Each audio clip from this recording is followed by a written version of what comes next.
AC through pure resistance, ये आपने basic electrical में पढ़ा होगा, परंतु मैं आपको रिवाइज करवा देता हूँ। एसी सोर्स के अक्रॉस अगर हम रेजिस्टेंस लगाते हैं इस प्रकार से, तो हम सर्किट में देखते हैं किस प्रकार से हम वोल्टेज और करंट जो क्वांटिटीज़ है आपस में कैसे रिलेट करेंगी, और पावर जो कंजम्पशन होगा या पावर एब्जॉर्ब होगा वो क्या होगा।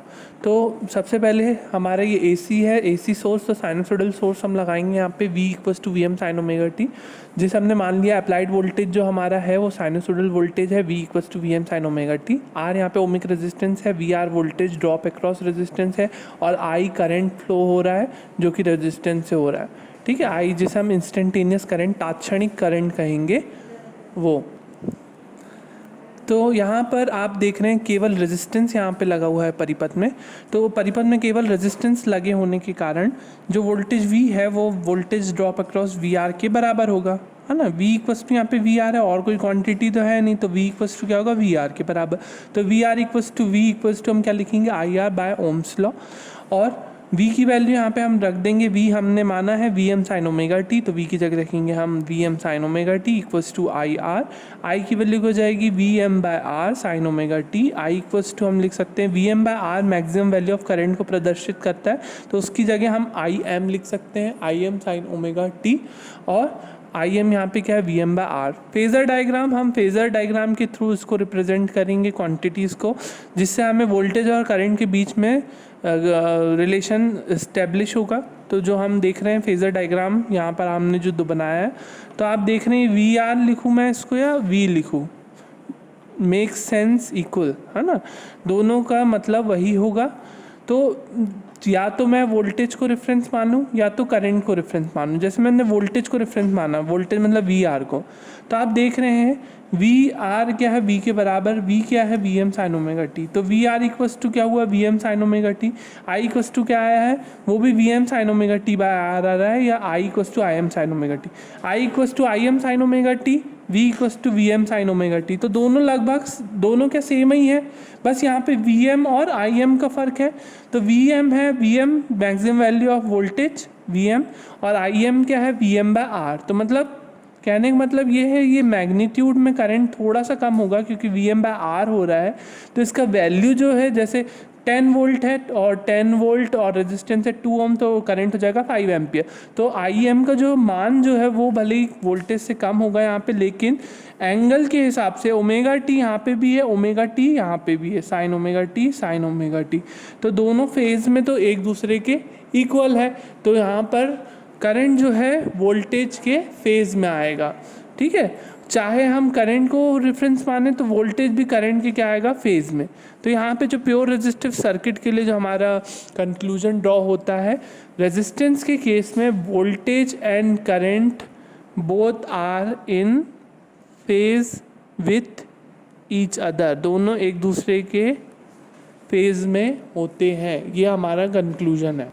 पावर का एक्सप्रेशन अगर हम निकालें, पावर हम जनरली बोलते हैं वोल्टेज इंटू करंट, यहाँ हम एवरेज पावर की वैल्यू निकालेंगे, वोल्टेज इंटू करंट। वोल्टेज की वैल्यू क्या, VM साइन ओमेगा टी, और I की वैल्यू क्या, IM साइन ओमेगा टी, तो एक्सप्रेशन जाएगा VM IM sine square omega T. तो साइन स्क्वायर ओमेगा टी को हम क्या लिख सकते हैं, 1 माइनस कॉस 2 ओमेगा टी, तो VM IM by 2 1 minus cos 2 omega T. P equals हो जाएगा VM IM by 2 minus VM IM by 2 cos 2 omega T. तो हमारा वोल्टेज जो है वो साइनसोइडल है इस प्रकार से, है ना, साइनसोइडल वोल्टेज है। करंट जो है उससे थोड़ा सा मैग्नीट्यूड में कम रहेगा, पर करंट भी साइनसोइडल ही है, इसी तरीके से बनेगा। तो वोल्टेज इंटू करंट, पावर आ जाएगा कुछ इस प्रकार से। फिर वोल्टेज इंटू करंट, देखो वोल्टेज भी नेगेटिव, करंट भी नेगेटिव, नेगेटिव नेगेटिव पॉजिटिव, तो पावर भी क्या जाएगा, पॉजिटिव। तो पावर की वेव इस प्रकार से दिखेगी, वोल्टेज की इस प्रकार से, और करंट की मैग्नीट्यूड वाइज कम होगी। इसकी मैक्सिमम हाइट क्या है, VM, ये है VM, और इसकी मैक्सिमम हाइट क्या होगी, VM बाय R, है ना। तो इसलिए इसका एम्पलीट्यूड जो हाइट जो है वो कम दिखाई है करंट की। अब एक्सप्रेशन आपके पास है P equals to VM IM by 2 minus VM IM by 2 cos 2 omega T. अब हम पूरे साइकिल के लिए, मतलब 0 से 2 पाई के साइकिल के लिए 0 पाई 2 पाई इस प्रकार से हम लिखते हैं। तो 0 से 2 पाई कंप्लीट साइकिल के लिए जो VM IM by 2 cos 2 omega T की वैल्यू होगी वो क्या होगी, 0। इसको इंटीग्रेट करोगे आप 0 से 2 पाई के बीच में, इसको हम इंटीग्रेट करेंगे 0 से 2 pi, V M I M by 2 common निकल जाएगा, कॉस 2 ओमेगा टी का हो जाएगा साइन 2 ओमेगा टी बाई 2, और यहाँ पर हम रखेंगे वैल्यूज़ 2 पाई और 0। तो अल्टीमेटली इसकी वैल्यू क्या आएगी, 2 पाई पूरे कंप्लीट साइकिल के लिए इसकी वैल्यू आ जाएगी 0। तो करेंट एवरेज पावर क्या हो जाएगा, V M I M by 2। V M I M by 2 को हम किस प्रकार से लिख सकते हैं, वी एम बाई रूट 2 और into I M by root 2। तो वी एम बाय रूट 2 को वी और आई एम बाय रूट 2 को आई। आप इसको देख के समझ रहे होगे हमने क्या निकाला था, हमने R M S value of applied voltage निकाला था वी एम बाय रूट 2, और R M S value of applied current क्या होगी, आई एम बाय रूट 2। तो वी यहाँ पे क्या है, R M S value of applied voltage जिसका मान क्या है वी एम बाय रूट 2, और आई क्या है यहाँ पे R M S value of applied current जिसकी वैल्यू है आई एम बाय रूट 2। तो प्योर रेजिस्टिव सर्किट में पावर की वैल्यू कभी भी जीरो नहीं होती, पावर कंजम्पशन हमेशा होता है रेजिस्टेंस के केस में, उसमें पावर कभी भी ज़ीरो नहीं होता। नेक्स्ट सर्किट है हमारा AC through pure inductance. Pure inductance coil, यहाँ पे हमने इंडक्टेंस लगाया है एल को यहाँ पर, इसके क्रॉस वोल्टेज ड्रॉप क्या होगा वी एल, और इसके क्रॉस अप्लाइड वोल्टेज क्या है V equals to V M sine omega T, और I is the current flowing through this coil. तो आपने वी एल जो है आपने एक्सप्रेशन निकाला होगा इंडक्टेंस में, बेसिक इलेक्ट्रिकल आपने ये देखा होगा, वी एल जो है L D I by D T होता है।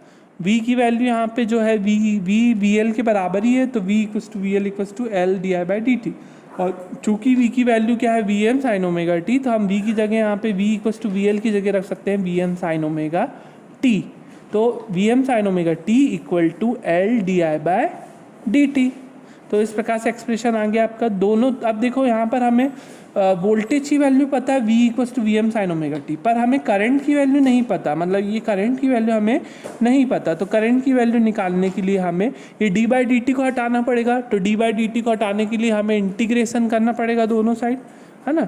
तो दोनों तरफ हमने क्या कर दिया, इंटीग्रेशन। तो V M by L integration of sine omega T, D T को हमने यहाँ ले गए, और इंटीग्रेशन ऑफ डी आई।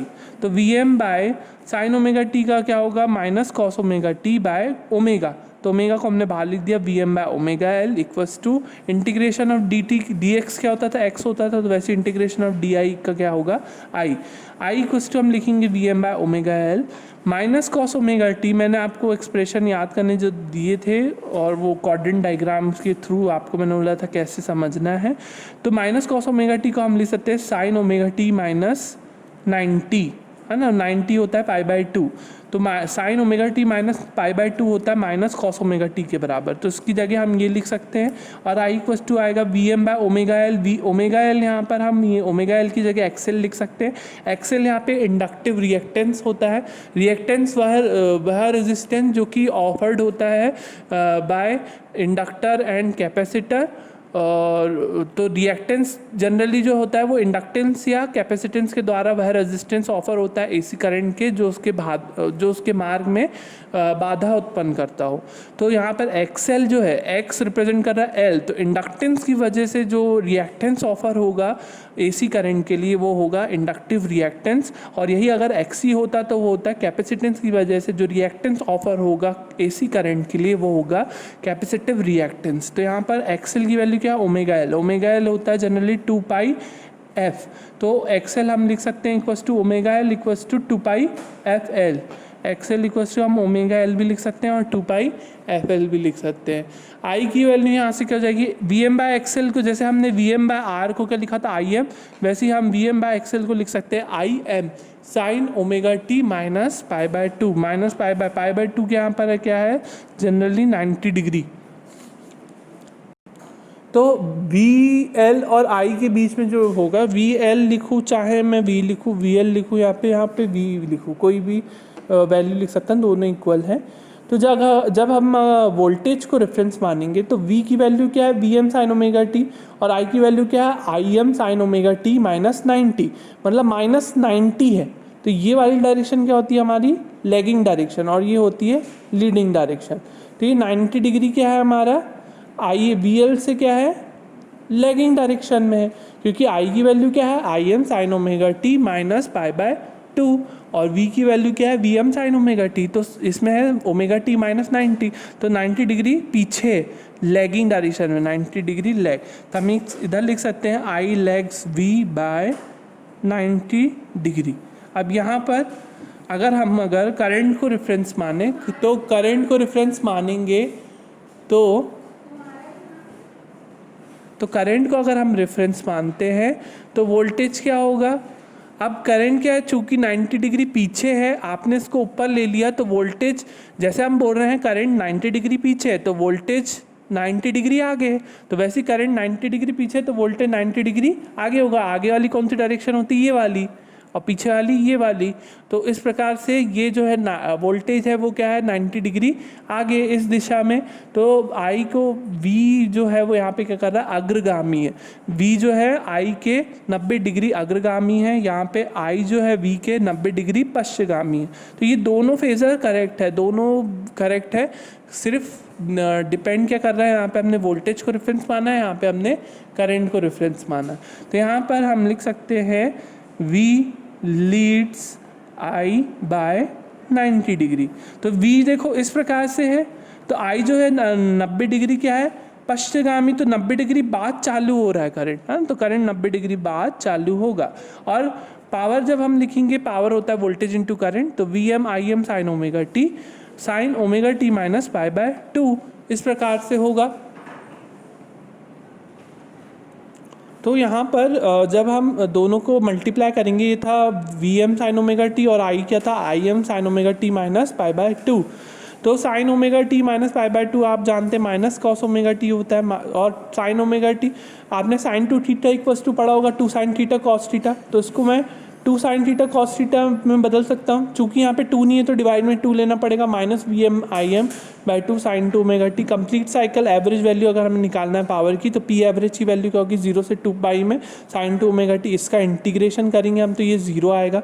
तो पावर एवरेज पावर की वैल्यू 0 आ रही है, तो यहाँ पे एवरेज पावर जो कंज्यूम हो रहा है वो 0 हो जाएगा। प्योर इंडक्टेंस के केस में जो एवरेज डिमांड होगी पावर की सप्लाई के द्वारा, सप्लाई से जो पावर की डिमांड होगी इंडक्टेंस की वो 0 होगी कंप्लीट साइकिल के लिए, अगर प्योर इंडक्टेंस है सर्किट में। तो प्योर इंडक्टेंस द्वारा एवरेज पावर कंज्यूम नहीं किया जाता, उसकी वैल्यू होती है 0। आप देख सकते हैं जब वोल्टेज बढ़ रहा है तो करंट 0 है, जब वोल्टेज घट रहा है तो करंट बढ़ रहा है, तो पॉजिटिव नेगेटिव इस प्रकार से जो एवरेज पावर की वैल्यू हो जाती है इस पूरे साइकिल में, पी एवरेज हो जाता है जनरली 0 के बराबर। तो इस प्रकार से इंडक्टेंस सर्किट में ये चीज़ें आती हैं। और हम देख रहे हैं एक पॉजिटिव हाफ साइकिल में करंट की वैल्यू यहाँ पे आधे में 0, फिर बढ़ना, फिर उसके बाद जब ये 0 हुआ और नीचे नेगेटिव तो ये डाउन होने लगा। तो इस प्रकार से एवरेज वैल्यू जो हो जाती है वो 0 हो जाती है, और ये हम एक्सप्रेशन से निकाल चुके हैं, मैथमेटिकली 0 है। वेव फॉर्म के ज़रिए आपको दिखा भी सकते हो, नहीं भी दिखा सकते हैं आप, ज़रूरत नहीं है, पर आपको एक्सप्रेशन के थ्रू मतलब इस मैथमेटिकली फॉर्म के द्वारा आपको दिखाना है। तो पॉजिटिव हाफ साइकिल के दौरान इंडक्टर जो है सोर्स द्वारा एनर्जी लेता है, और नेगेटिव हाफ साइकिल के दौरान इंडक्टर जो है सोर्स को एनर्जी प्रदान करता है। इसलिए बोथ हाफ साइकिल में energy given equals to energy taken हो जाता है। इसके कारण जो पावर टेकन है फ्रॉम सोर्स उसकी वैल्यू हो जाती है 0।